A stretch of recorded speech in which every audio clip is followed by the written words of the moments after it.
They just need to remember that faith and obedience are their part of that recipe.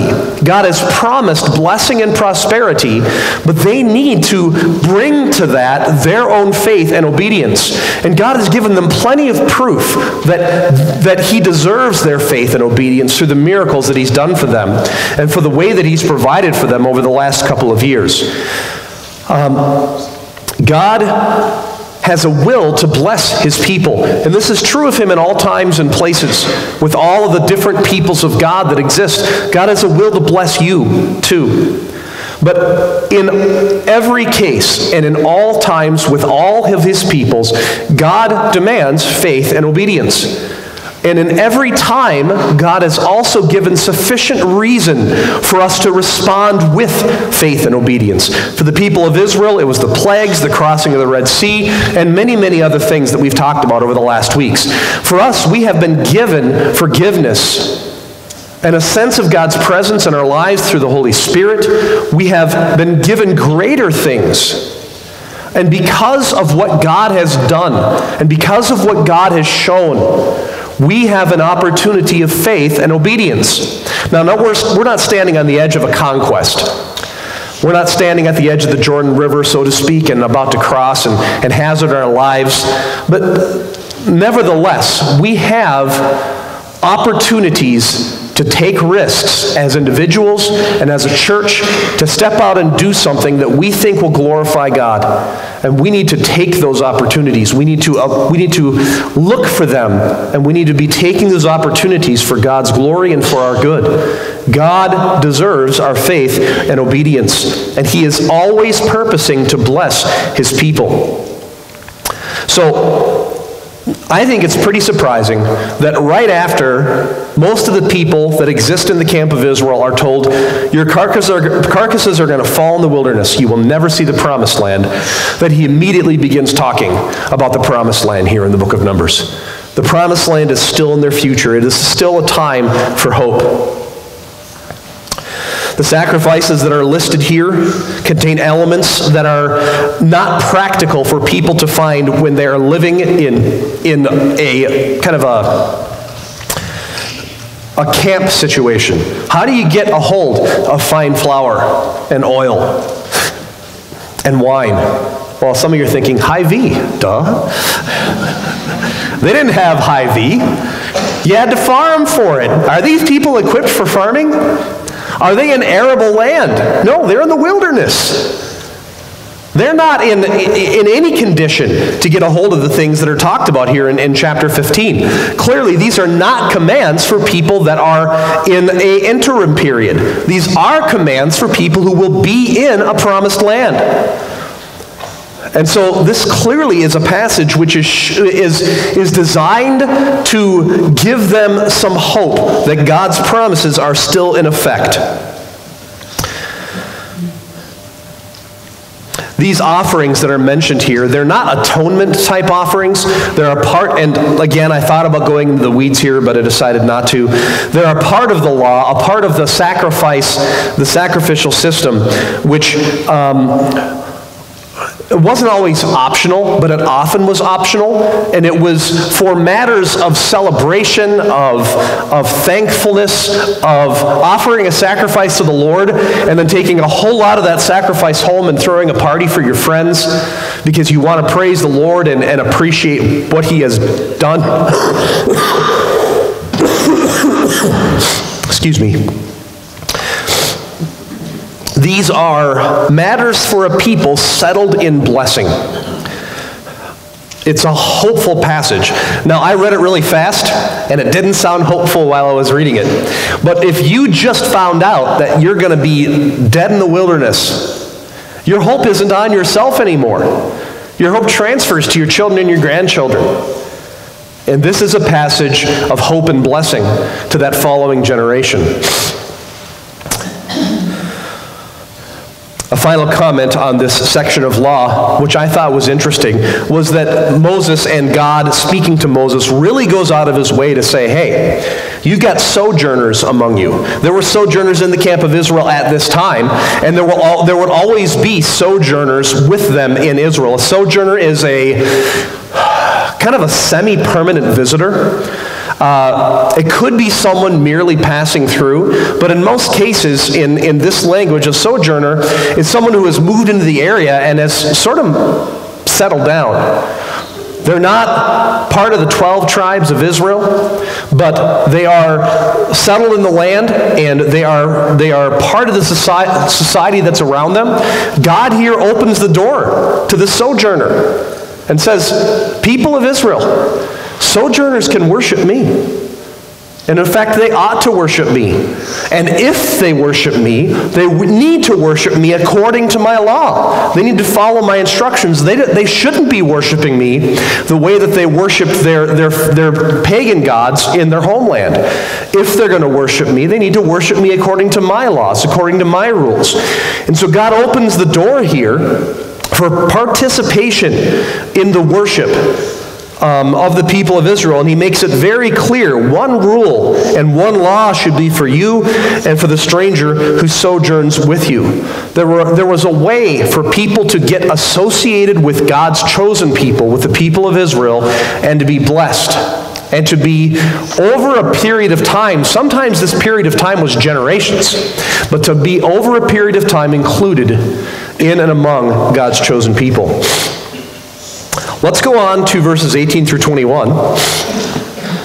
The Lord spoke to Moses, saying, speak to the people of Israel and say to them, when you come into the land to which I bring you, again, this is something that's going to happen in 40 years, right? So this is a way out there, sort of a command. When you come into the land to which I bring you, and when you eat the bread of the land, you shall present a contribution to the Lord. Of the first of your dough you shall present a loaf as a contribution. Like a contribution from the threshing floor, so you shall present it.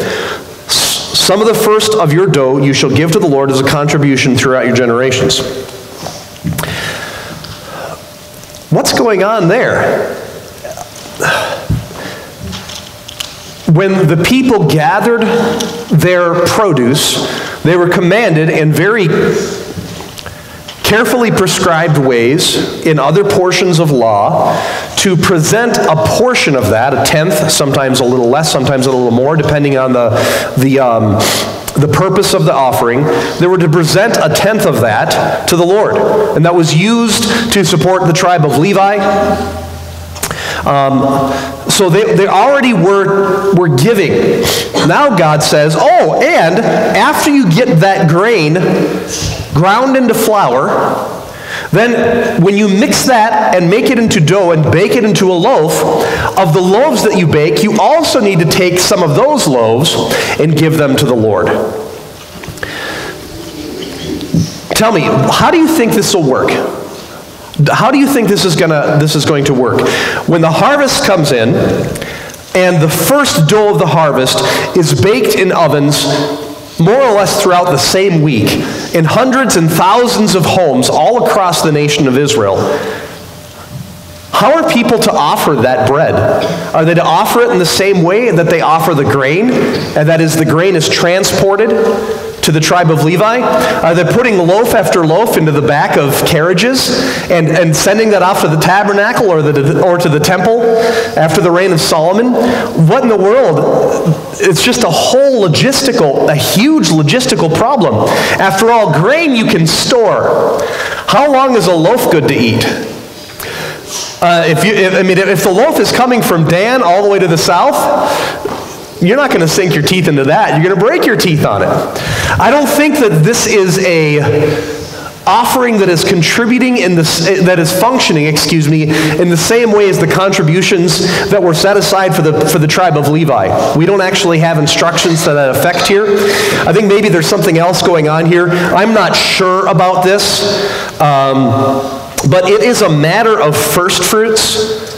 Just as the first grain that comes off your fields needs to be given to the Lord, so also the first oven loaf that comes out. I said that backwards. So also the first loaf that comes out of the oven needs to also be the Lord's. I think God is doing continually what he has been doing already and what he'll do at the end of the chapter, and that is that he's building into their culture reminders that I am the one who provides for you. I am the one who makes it so that you are blessed. Let me, by way of application, ask you, how much are you building into your life, your home, your family, reminders of God's blessing and provision? God here builds this in so that they will remember, I think, so that they will remember that the Lord is the source of their food, the source of their blessing. And this is reiterated in the disciples' prayer, the prayer that Jesus used to teach his disciples how to pray, right? Give us this day our daily bread. We are to have reminders in our lives of our dependence upon the Lord, of our dependence upon God. And that is something that God repeatedly builds in to the people of Israel. And if you were to go through Exodus, Leviticus, Numbers, Deuteronomy, and Joshua especially, you would see multiple instances of God building memorials into his people's lives. I would encourage you to look for creative ways to build memorials of God's goodness to you, reminders of your dependence upon him in your own life, in your family. Sometimes it's simple as having a custom of prayer before a meal, thanking God for that meal. That's something that I would guess that many of the people in here do. That's an example. Using Scripture, an important verse in your life, and getting it framed nicely and set in a nice and clear, beautiful font and hanging that on your wall. There are just lots of different and creative ways that you can build memorials into your life. Sometimes God gives us memorials. How many of you have an ache or pain that just doesn't go away? I don't see too many hands. Come on, folks. Okay, if you just pointed at your neighbor, that wasn't very nice. Those of you who have an ache or pain that just won't go away, use it. I know this is counterintuitive, but use it. Sometimes these things are temporary, right? A temporary injury or an illness that's just around for a week. Use those things to be opportunities to be dependent upon the Lord, to say to God, this is present in my life right now, and I am thankful that it is an opportunity for me to pray more. Because every time my ankle twinges, every time I have a headache, or whatever it is, you fill in that blank, you can use it as an opportunity to declare your dependence upon your Lord.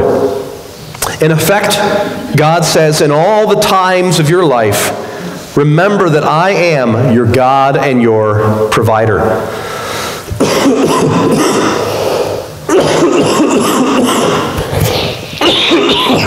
Excuse me. All right, let's go on to verses 22 through 29. Here, but if you sin unintentionally, and do not observe all these commandments that the Lord has spoken to Moses, and all that the Lord has commanded you by Moses from the day that the Lord gave commandment and onward throughout your generations, then if it was done unintentionally and without the knowledge of the congregation, all the congregation shall offer one bull from the herd for a burnt offering, a pleasing aroma to the Lord, with its grain offering and its drink offering according to the rule, and one male goat for a sin offering. And the priest shall make atonement for all the congregation of the people of Israel, and they shall be forgiven because it was a mistake. And they shall have brought their offering, a food offering to the Lord, and their sin offering before the Lord for their mistake. And all the congregation of the people of Israel shall be forgiven, and the stranger who sojourns among them, because the whole population was involved in the mistake. If one person sins unintentionally, he shall offer a female goat of a year old for a sin offering, and the priest shall make atonement before the Lord for the person who makes a mistake when he sins unintentionally, to make atonement for him, and he shall be forgiven. You shall have one law for him who does anything unintentionally, for him who is a native among the people of Israel, and for a stranger who sojourns among them. Okay, so we've got this section here which talks about unintentional sin. I want to be careful about how we understand that word or the idea of a mistake. God had revealed to his people the terms under which they could be blessed by him. And his people had said, we're going to learn this and we're going to do it because we want to be blessed by you. And they made a covenant with the Lord. And they said, we're going to do this. The thing is, that's a lot of stuff to learn. And there's got to be a pretty steep learning curve on it to remember all these different things. And it's going to happen on a national and an individual level that people will occasionally forget to follow one of God's laws. And there will be a mistake that is made. Not intentional, it will be unintentional, but it is still a sin. It is still something that is done against their covenant to the Lord. And so it still must be atoned for. And I want it to be very clear here, and it is very clear in the passage. Animals were killed because of unintended sin, because of merely mistakes, not on purpose sin. And there is something going on here, which we'll get into when we read the next section, that I think is very important for us to consider. And that is that we need to look at sin the way God does. And the only way that we can do that is if we study His perspectives and His teaching about sin in His Word. Now, that doesn't sound like a lot of fun, right? That sounds like a depressing exercise, because then I get to reflect on myself and I get to look at myself and see sin and sin and sin and unintentional sin and mistakes and also intentional sin.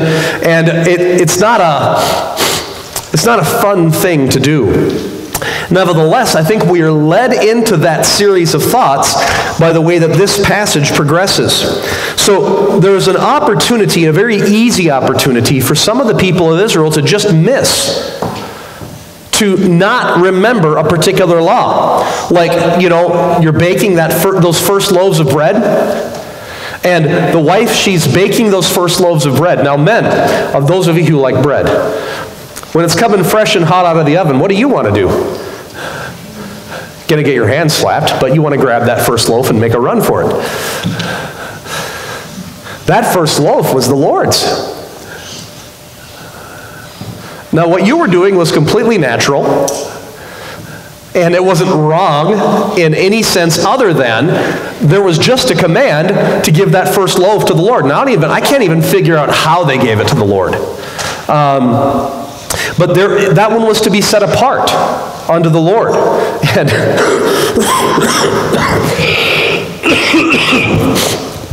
And you just failed to do that. It was a very unintentional sin, and it happened before you could, it happened before you could even think. Very natural thing, and yet it happens, and it happens in our lives too. And I'm not gonna try to come up with a catalog of sin to make you all feel guilty. You can do that on your own. Reflection is important, I think. And so it was very easy for this to happen. And when this happened, whether it was on a national or an individual level, then a certain procedure was to come into place, and death occurred because of unintentional sin. Animals were killed. Their blood was shed. The description of the corporate handling of sin looks very like what goes on during the Day of Atonement, which was a scheduled time where every year that unintentional sin thing was taken care of. Now, I think this case law is telling us that could also happen at other times during the people of Israel's national life, that it would happen multiple times potentially. But it was actually cut into law to happen once a year, because sin needs to be atoned for. God cannot let sin pass. Even unintentional mistake, ignorance, even these sorts of sins, we are still responsible for them, and God still looks upon them from His holiness and says that is not right. And that must be, one way or another, that must be judged. I want to point out again, emphasis in this chapter also, that the same rule is for the native as is for the sojourner. Couple of things here. First of all, it looks to me like the sojourner gets to have connection to the God of Israel as a sojourner. Now, that's not the same connection that the people of Israel have to God. The sojourner would not be able to get to the tabernacle. All those layers that we looked at earlier in the book of Numbers, they would have been stopped early. It would not have been it wouldn't have been very easy for them to approach the tabernacle.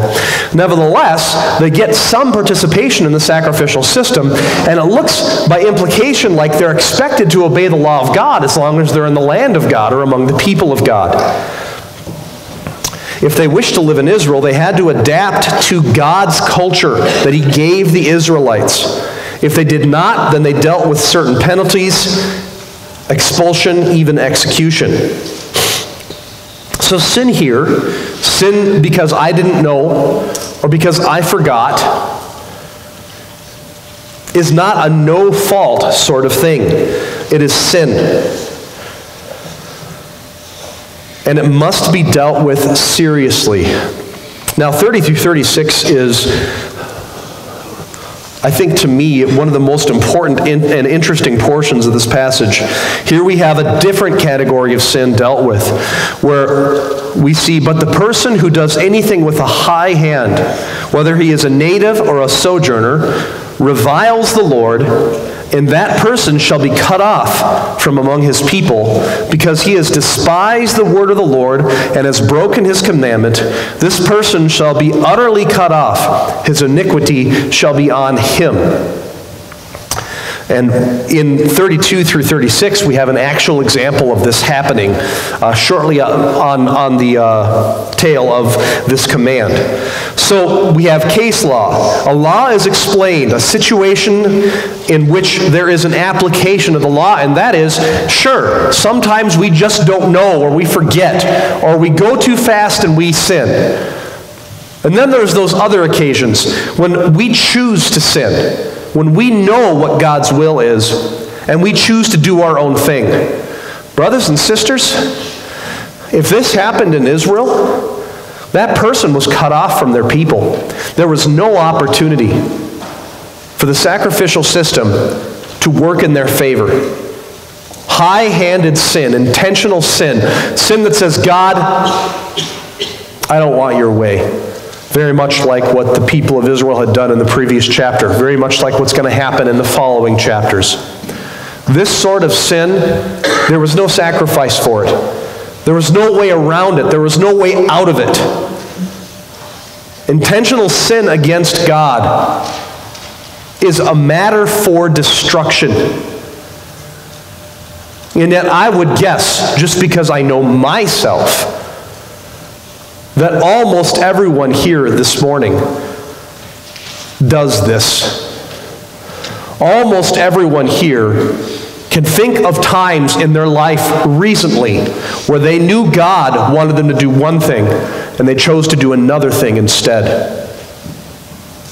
And so they chose sin over faith and obedience. And it becomes very problematic in our culture, which says it's okay to do what you want. It becomes very problematic because then we end up doing it again and again and again and again, and we just get used to it, and it becomes a part of our life. And we are reviling the Lord. We are saying, God, you're not all that valuable. Sure, I have accepted Jesus Christ as my Savior, so I can go to heaven, not hell. But I'm going to run my life my way. I'm going to do what I want to do. This is reviling the Lord. And it's not something that we should get used to doing. It's something that should be scary every time we realize, I just did that. I just stepped outside of the place of God's blessing. And I'm going my own way. This chapter and the account which follows this law, I think, underlines how important it is to have God's perspective on sin. So, a little bit of narrative here in verses 32 and following. While the people of Israel were in the wilderness, they found a man gathering sticks on the Sabbath day. Now, does that sound like all that big a deal? He was just picking up sticks. Maybe it's because he ran out of sticks and his fire was about to go out. And so he wanted to make sure that his family stayed warm. And so he was picking up sticks on the Sabbath day. However that may be, he was doing a very small physical thing. It wasn't labor. It was bare maintenance. But he was found doing this. And those who found him gathering sticks brought him to Moses and Aaron and to all the congregation. And they put him in custody because it had not been made clear what should be done to him. And the Lord said to Moses, "This man shall be put to death. All the congregation shall stone him with stones outside the camp." And the congregation brought him outside the camp and stoned him to death with stones, and as the Lord commanded Moses. So this is an example of high-handed sin. Now, if you were looking for an example of high-handed sin, you'd go to Cain and Abel. You'd go to Genesis chapter 37. You'd go to lots of different places in the Bible where really evil things happen. And you say, that's high-handed sin. That deserves death. This dude was picking up sticks. What is it that is important about sin? All sin is against God. And that's the most important thing about it. And if he has given us instructions on what sin is or how to deal with it, then we need to take those instructions. This is an exemplary case. It feels very like Ananias and Sapphira at the beginning of the church in the book of Acts, right? A radical punishment to remind everyone that what we're doing here is not little stuff. It's big stuff. It's eternity. So clearly, in this chapter, we can see that there are different kinds of sin. We've been introduced to two different categories of sin here, right? There is the unintentional sin, the mistake. It still needs to be atoned for. It's still a big deal. Animals still died. Jesus still died for unintentional sin. But then on the other hand, we've got this high-handed sin. And this produced death. So there are different categories of sin. In another sense, though, all sin is equally evil because all sin is against God. But God treats some types of sin as things that can be atoned for and things that can be trained and taught in. He gives time. He gives revelation. Other sin is a matter for final judgment. And often that line is, the line between those two categories is drawn upon a certain deed. Sometimes that line is drawn between ignorance and intention, as is in this chapter, right? There's a difference between sinning in ignorance and sinning in a high-handed way which reviles the Lord.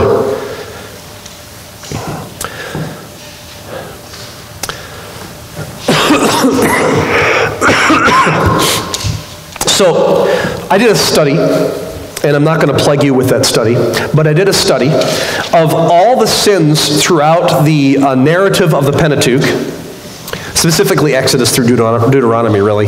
All the sins that fit this high-handed description. And there were a number of criteria that I used to identify that they fit. Sometimes the criteria was the high-handedness of a sin. Sometimes the criteria was the penalty that God declared for that sin. Got a little printout here. And again, I'm not going to plague you with this, but there are 19 things on this list.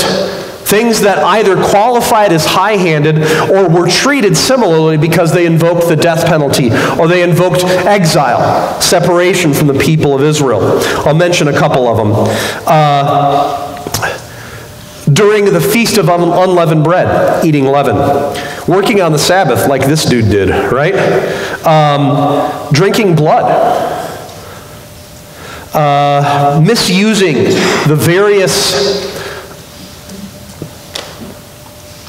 rituals or components of rituals in the tabernacle or the temple. Failing to practice circumcision. Offering your children to Molech and other forms of idolatry. Consulting the dead. Necromancy and divination. Lots, and the list goes on and on. So most of the things on that list are simple matters of obeying the law. They're not in themselves moral or immoral, except as they are an opportunity to obey or disobey God. It comes down to points of obedience. God has revealed to us, do it this way. And we are required to do it the way that he has revealed. So a couple of points by way of application. While the people of Israel may still have sinned in ignorance, this does not mean that what they did was not sin. God does not hold ignorant sinners guiltless, but he does give time and opportunity for change. And I think we should be grateful for that. Because I look at my life and the decisions that I make and the things that I do or that I fail to do, and I'm so grateful for the time and the grace that God has given me to grow in obedience. I think it also means that we need to be gracious to people who sin against us, and to give them the kind of time that we know God gives us, to give them the grace that we know God gives us.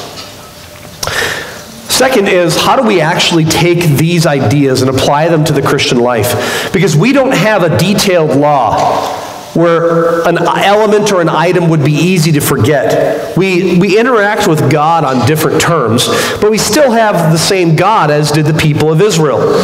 He is utterly intolerant of sin, and he dealt with it not in small measure, but through the sacrifice of his Son.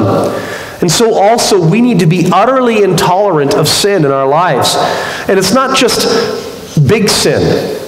It's all sin, because all sin is equally evil in that it is a disobedience to God, is an expression of a lack of faith and obedience.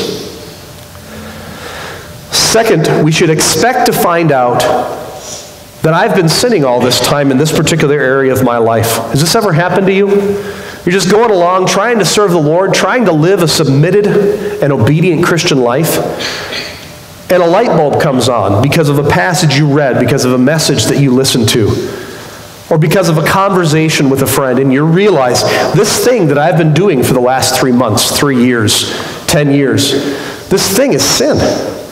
And I've been doing it all this time. This happens to me with some regularity. I think it's called sanctification. When this happens, we need to deal with it, not excuse it. Sin is, there's no such thing as a little white lie. There are no sins that are acceptable, that are small in the eyes of God. God has called all of his people to be set apart to him. And that is a wonderful privilege and opportunity. It's not less life. It's not less freedom. It's more life. It's more freedom. It's more significance. In the last section, in 37 through 41, we have an interesting bit of culture again that is added into the people of Israel that is still present today, thousands of years later. The Lord said to Moses, "Speak to the people of Israel and tell them to make tassels on the corners of their garments." How many of you have watched a production of The Fiddler on the Roof? In the introductory section of The Fiddler on the Roof, the main character, Tevye, is describing various Hebrew customs. And he goes through and he tells, we have this custom and here's why. He gets to the tassel portion and he's like, you know these tassels that we wear? Here's why we wear them. I don't know.